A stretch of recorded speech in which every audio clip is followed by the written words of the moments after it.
Capítulo 91. Ahora, hijo mío, Matusalén, convoca en torno a mí a todos tus hermanos, reúne a mi alrededor a todos los hijos de tu madre, porque la palabra me llama y el Espíritu se ha vertido sobre mí, para que os revele todo lo que pasará hasta la eternidad. Así, Matusalén fue y se juntó con todos sus hermanos, y congregó a sus parientes. Y Enoc le habló a todos los hijos de justicia y les dijo: Oíd, hijos de Enoc, todas las palabras de vuestro padre y atended la palabra de mi boca, pues es a vosotros a quienes exhorto y digo: bien amados, amad la justicia y caminad con ella. No os acerquéis a la justicia con un corazón doble ni os asociéis con los de doble corazón. Caminad con rectitud, hijos míos. Os guiará por buenos caminos y la justicia os acompañará. Sé que la violencia se incrementa sobre la tierra y un gran castigo va a ejecutarse sobre ella, y toda injusticia será exterminada, cortada de raíz y sus estructuras serán completamente demolidas. La injusticia va a ser consumada de nuevo sobre la tierra y todas las acciones de injusticia, opresión y transgresión se duplicarán y prevalecerán. Estamos escuchando un fragmento de la temática del día de hoy que tiene que ver con el libro de Enoc. A ver, nos acompaña en cabina Max Brannon, periodista e investigador. Nos habíamos quedado pendientes con algo. Voy a dejar algunas preguntas también al aire. De nuevo, dice. Es decir, la humanidad se corromperá de nuevo y de nuevo va a ser destruida. Está hablando de que nuevamente se repite un ciclo donde la humanidad se corrompe y termina siendo castigada por ese Dios creador de alguna manera. Espérate, no me contestes para ir en orden de ideas. Quiero también, lo que escuchábamos fuera del aire, Max, compartirlo con la gente, que es otro fragmento de esos que hay en internet, que empieza con una frase que dice el libro 1 de Enoc 17:1. Me llevaron a un sitio cuyos habitantes son como el fuego ardiente, pero cuando desean aparecen como humanos. Y luego habla este fragmento que también está interesante escuchar.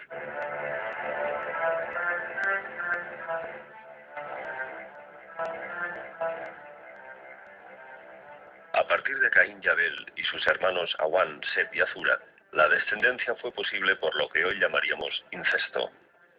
Los varones elegían entre cada una de sus hermanas para procrear. Contando desde Adán, Enoc nació fruto de la 7ª generación, y sus padres fueron Jared y Baraka. Enoc habría vivido en torno al año 2000 a.C., justo en la época en que la Biblia dice que los vigilantes o custodios del Señor descendieron a la tierra para mantener relaciones lujuriosas con las hijas de los hombres. Bueno, lo dejamos ahí para poderte dar chance de hablar, Max. Entonces, en orden de ideas, Enoc necesitaba un brebaje para poder comunicarse con Dios. No, en orden de ideas, primero comentemos el vastísimo pasaje que la justicia aquí, la injusticia allá, mire, para que lo entiendan bien y no lo crean una especie de jerigonza de un viejito que no poseía más de 200 palabras diferentes entre sí. Eso de doble corazón sustitúyanlo por lo que llamaríamos ahora hipócritas. Es decir, que la justicia escrita, los códigos de derecho por los que se va a guiar una civilización, o en este caso una tribu, porque hasta ese momento los hebreos no eran más que una tribu, no deben ser interpretados buscando la zafada de la ley, sino ser ejecutados tal cual.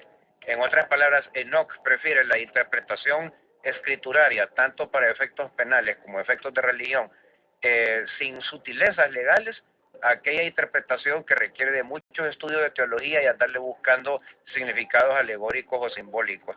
Esto forma parte de un principio de interpretación de las escrituras sagradas, tanto judías como paganas, que existía antes de Cristo y que se aplica todavía ahora con el Corán, que dice ese principio no especular.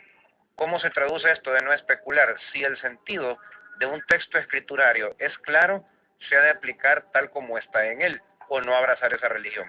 Ahora, tú me decías de nuevo, bueno, el mismo libro del Génesis en la Biblia canónica que todos conocemos, tanto católica como protestante, te dice que cuando Cam se pierde y luego posteriormente cuando Caín se pierde, siempre van a dar a humanidades que se extendían al oriente del paraíso, de cuyas creaciones no se te dice cómo es que provenían ni cómo es que se salvaron del diluvio, aunque el sentido de cómo se salvaron del diluvio está claro.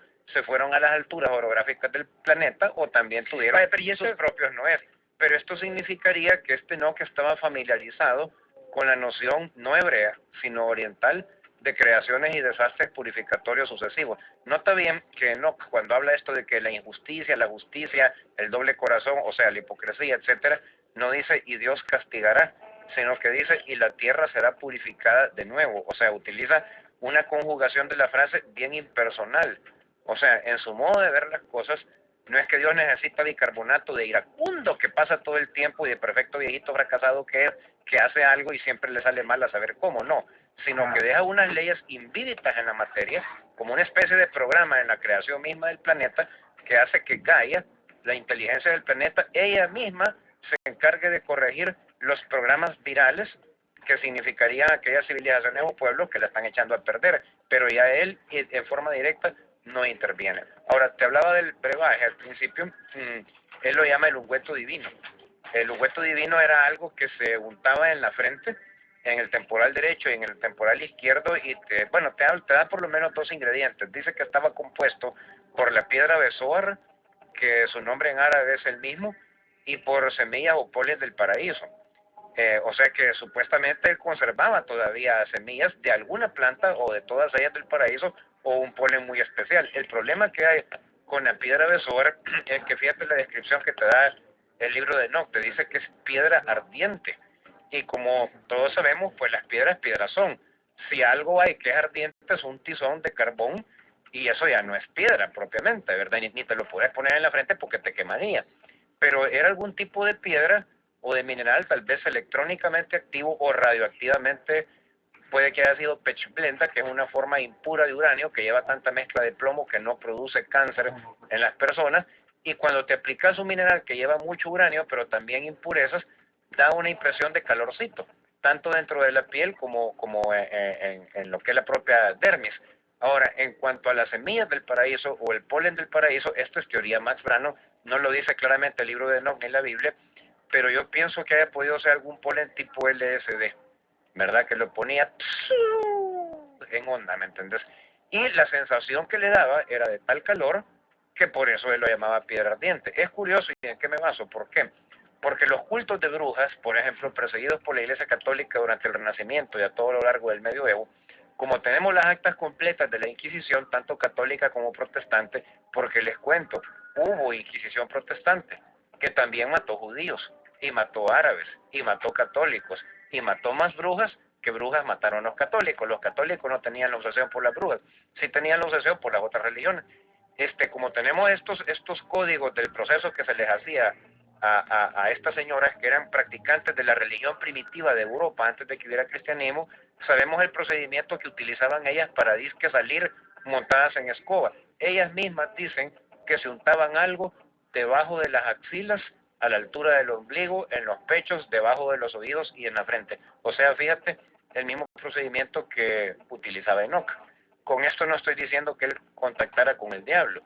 Lo que estoy diciendo es que si sus ayunos eran diferentes, si se sometía previamente a una determinada dieta, si lo hacía bajo fechas diferentes y con la mente puesta en Dios, es evidente que el resultado que iba a obtener era diferente, aunque el compuesto químico activador de su cerebelo, que es la parte del cerebro que activa todas las propiedades paranormales, hubiese sido el mismo o parecido.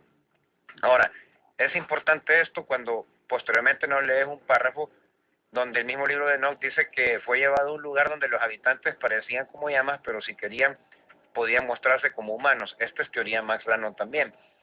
Él podía haber estado hablando de hologramas telepáticos. Voy a especificar a qué me refiero con esto. Un holograma físico pues se proyecta con rayos láser, y si estás al descampado en un cuarto cerrado como este, el que esté ahí, sea ateo, católico, judío, budista, lo va a ver porque se está empleando rayos láser.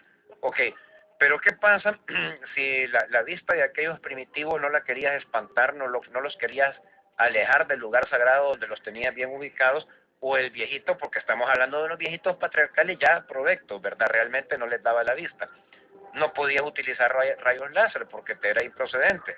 Entonces tenías que utilizar una emisión de ondas de baja frecuencia, porque las ondas de baja frecuencia son las que te pueden producir imágenes directamente en el cerebro, no en el espacio físico que está fuera de ti.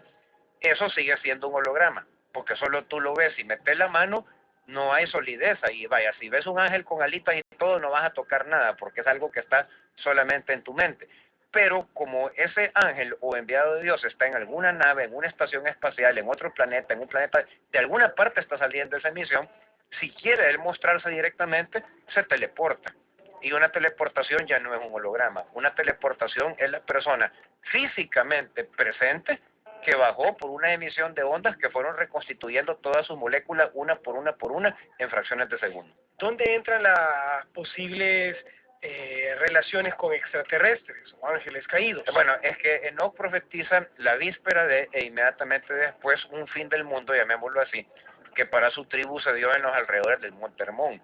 El lugar de la profecía de Enoch es el Monte Hermón, que todavía es sagrado por razones misteriosas que nunca te explican para los drusos, que son unos sectarios ocultistas de tipo astrológico que pueblan el sur del Líbano y que tienen su propia guerrilla y su propio partido armado sentado en el parlamento libanés, y ellos controlan esa zona. Es sagrado para los judíos y es sagrado para los musulmanes, y ninguno de los tres te explica por qué, porque el Monte Hermón no aparece tantas veces en sus textos. En el Corán creo que aparece solo 3 veces y en la Biblia unos 4. Una de ellas cuando Jesús subió ahí con Pedro y le pregunta, y Pedro, ¿quién dice el pueblo que yo soy? Y le termina preguntando, ¿y tú quién dices que yo soy?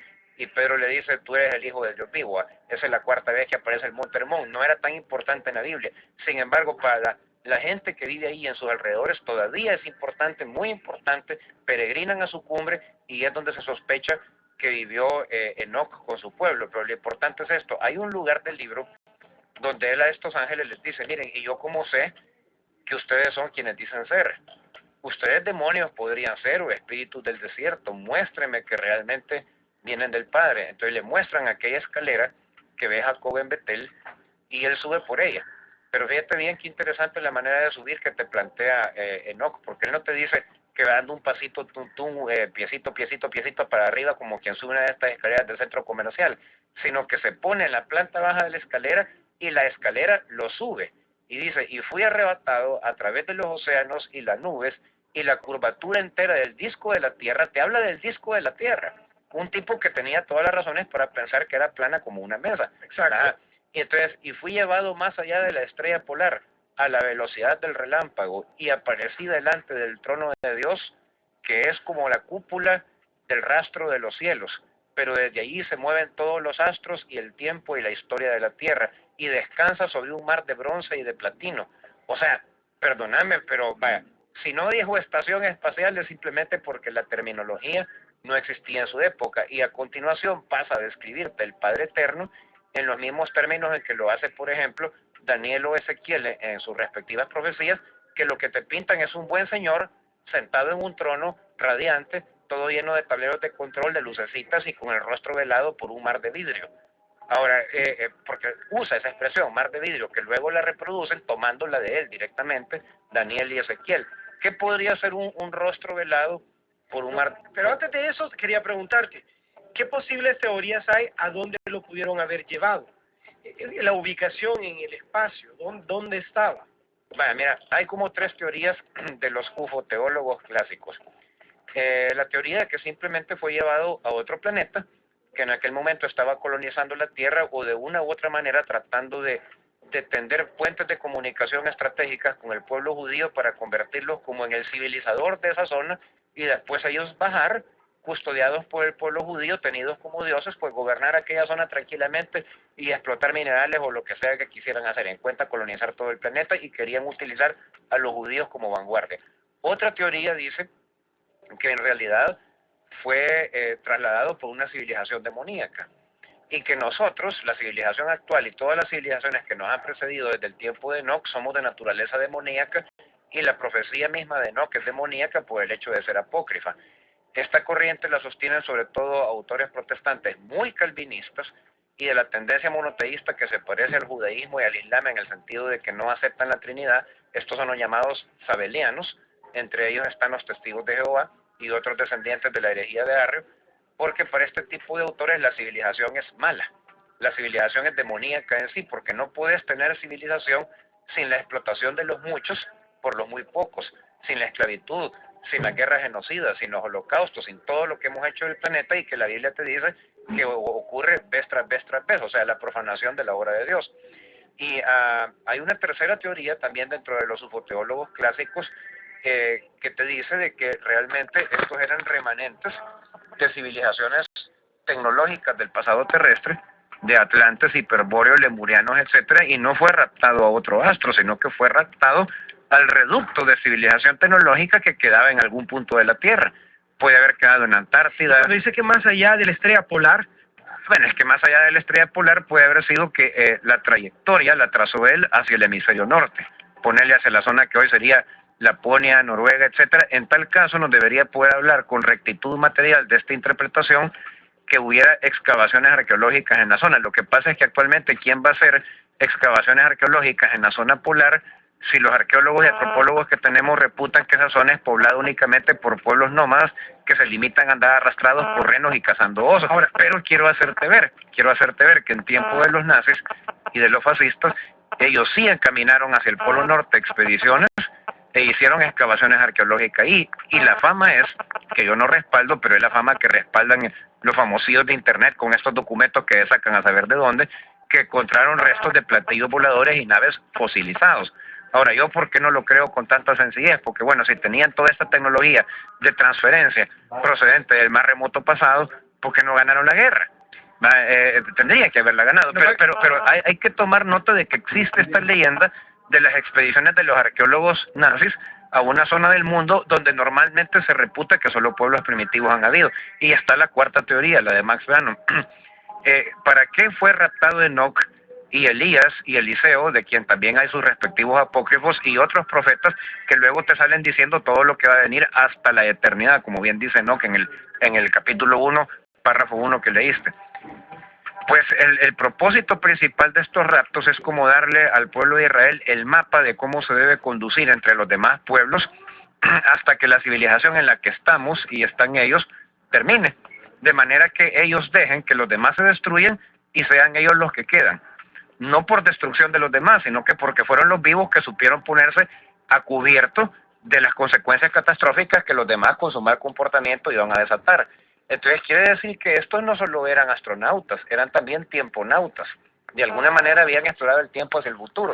Y entonces yo me pongo aquí de sospechoso y digo, ¿y por qué les importaba tanto el tiempo de Israel y los hechos de Israel y la historia de Israel? ¿No sería que son los israelitas del futuro? O sea, los últimos supervivientes de la humanidad, tratando de asegurarse de verdad que ellos iban a ser los supervivientes. Y la mejor manera de asegurarse es decirle a sus lejanos ancestros, mira papá, es por aquí. O sea, trazarles el mapa. En otras palabras, retrocesos tiemponáuticos como el que muy a su manera y de una manera ficticia nos narra Juan José Benítez, pero nada más hasta la época de Cristo en la saga del caballo de Troya.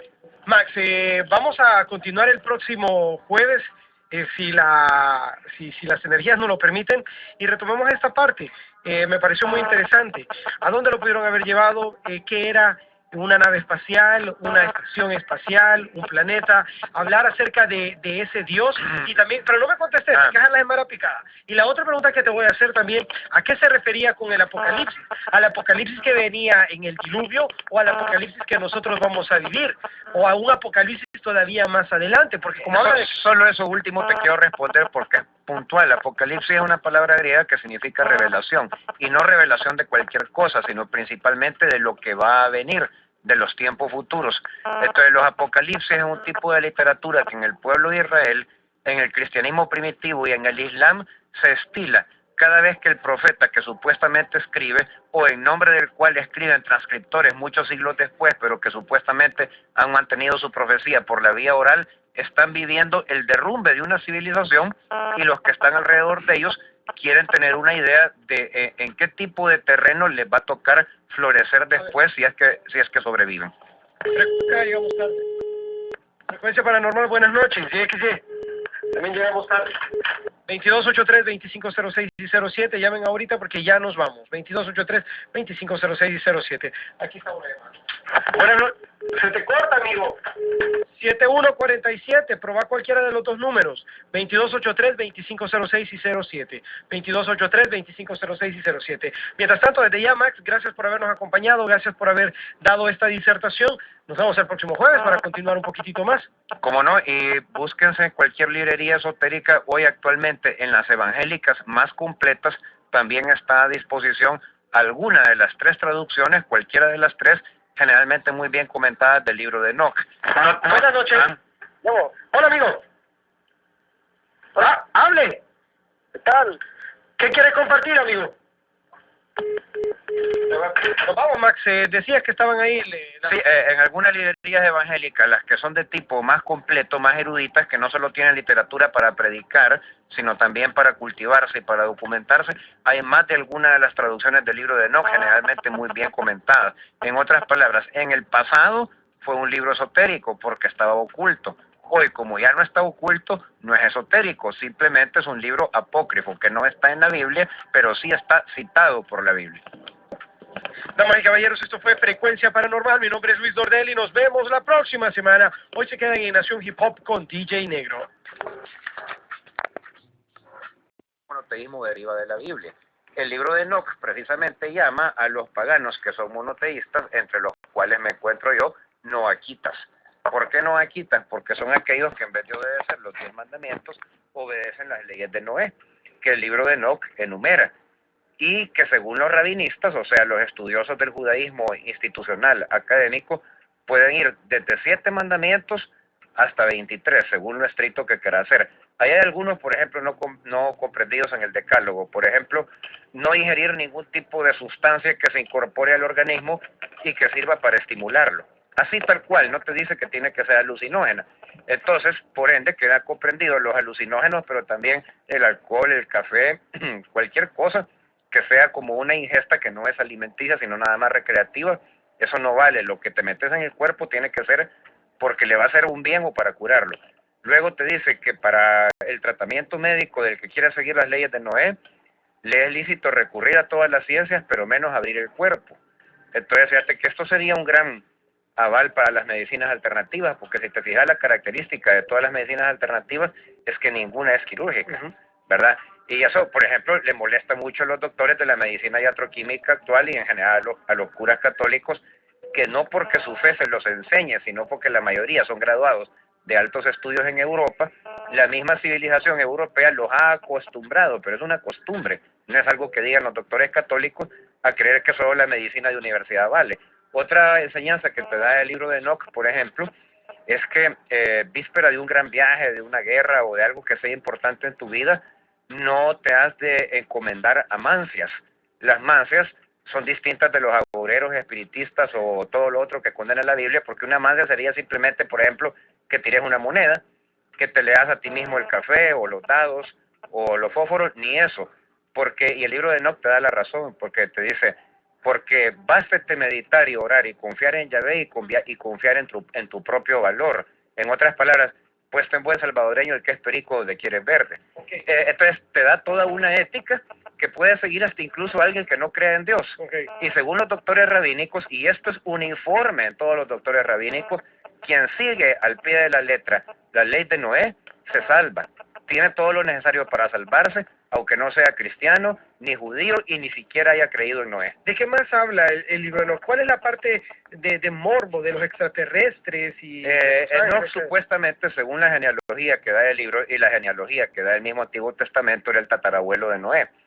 Entonces a Enoch, el libro de Enoch, también la Biblia, le atribuye el poder profético de saber que de él va a surgir Noé, que en tiempos de su descendiente va a haber un diluvio y que más después, muchísimo después, va a venir Cristo. Que no le da ese nombre, pero por las características proféticas con que lo describe, solo puede ser. Enoch describe esto en el libro. Sí, lo describe. Entonces, en este aspecto, el Enoch del libro que lleva su nombre sería el primer profeta que vaticinó la venida de Cristo con pelos y detalles. Ok, pero entonces esto fue hace muchísimo tiempo. Estamos hablando de 666 generaciones antes de la venida de Cristo, según la cronología judía. Ahora, yo quiero recordar a todo el mundo que lo que pasa es que la cronología judía de aquel tiempo, otra cosa los judíos de ahora, que ya te tiran naves al espacio y tienen satélites nucleares sobre Israel y que son científicos porque se han educado en Inglaterra, Estados Unidos, Canadá o cualquiera de los lugares que tienen colonizados.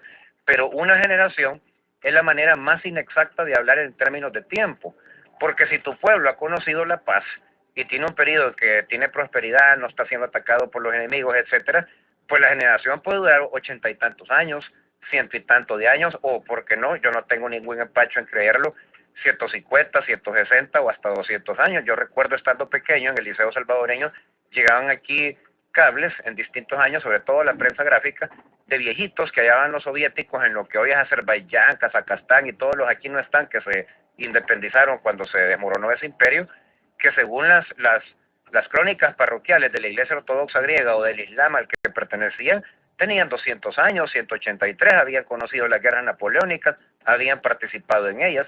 Alguien va a decir, no, pero es que eso es increíble, no puede ser. En la tierra contaminada como está ahora, sí, pero te estamos hablando de gente que vivía en valles tipo Shangri-La, pues lo mismo en esa tierra primitiva. Pero por otro lado, si tu pueblo era atacado, todo el mundo era masacrado, llevado en esclavitud, etcétera, tu generación duró solo 20 años, duró solo 30 o 40. Otra cosa que no toma en cuenta casi nadie, casi solamente los católicos de los grupos ultraconservadores como el de Marcel Lefebvre o el abad de Nantes, que no te reconocen al actual Papa de Roma ni a los anteriores desde el concilio, ponerle el que nombró a Pío XII, no, a Juan XXIII, uno de los que canonizaron hace poco. Todos esos papas dicen esto, son anticristos y bueno, lío de cura, ¿verdad? Pero estos curas tradicionalistas tienen una manera especial de medir las generaciones bíblicas, porque dicen que la generación bíblica antiguo testamentaria, antes de que el pueblo de Israel, por ocupación de los romanos y de los griegos, tuviera que aceptar el calendario greco-romano, que era mucho más exacto, se basaba en los años sinodales. Y los años sinodales eran los que tardaba la luna en volver a emerger por el horizonte bajo el mismo signo zodiacal. Y entonces, ¿sabes qué pasa? Cualquier astrólogo, por ejemplo, Mauricio Quiero Saber, te lo puede decir, para que la luna vuelva a emerger por el horizonte oriental bajo el mismo signo zodiacal que un año determinado, tienen que pasar otros 12 años y medio. Entonces, ¿qué ocurre cuando la Biblia te dice que de una generación a otra pasaron 144 años? No fueron 144 años, fueron 144 por 12.5. Y eso no te lo enseñan en ningún catecismo. Ok, bueno, vamos a hacer una pequeña pausa. Pero el libro de Enoch sí da la tabla y da la fórmula de conversión. Ok, entonces, digamos que de las cosas que generan morbo en la gente y los charlatanes... Es el descubrimiento de que el pueblo de Israel, previo a su asentamiento en Egipto, que es donde agarran la primera cronología y manera de llevar el cómputo del tiempo científica, porque los egipcios ya eran súper científicos en eso, tenía una cronología y una astrología lunar. Quiero decir una cosa curiosísima. Esa astrología lunar y esa manera lunar de computar el tiempo actualmente en el mundo solamente la conservan los pueblos salvajes primitivos, tipo estos caníbales contra los que luchan las corporaciones mineras en Borneo y en islas como la que retrata la película Avatar, allá por donde se perdió el avión de Malaysia Airways, los musulmanes, y no para todos, sino que nada más para sus fiestas religiosas, y las sectas de brujos y brujas de todos los linajes. Entonces quiere decir que el pueblo de Israel comenzó su fe bajo una especie de animismo primitivo muy parecido a la brujería, al menos en el cómputo del tiempo. Entonces el primer dato, digamos que show para muchos, es que fue el primer gran profeta, como nos decías. Sí. De alguna manera él logró saber que su descendencia iba a llegar hasta Noé y sucesivamente llegaría a la aparición de Jesucristo. Pero aquí viene el otro toque del morbo que da.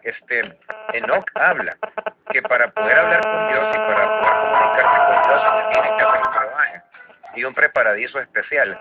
Y de eso nos vas a platicar regresando de la pausa comercial, y te quiero preguntar, ¿dónde entran acá los ángeles caídos y los extraterrestres? Ya vamos a eso, pero primero déjame, cuando volvamos de la pausa, explicarte el método que utilizaba para hablar con Dios, entre comillas. Ok, ya regresamos con más de Frecuencia Paranormal por el 105.7.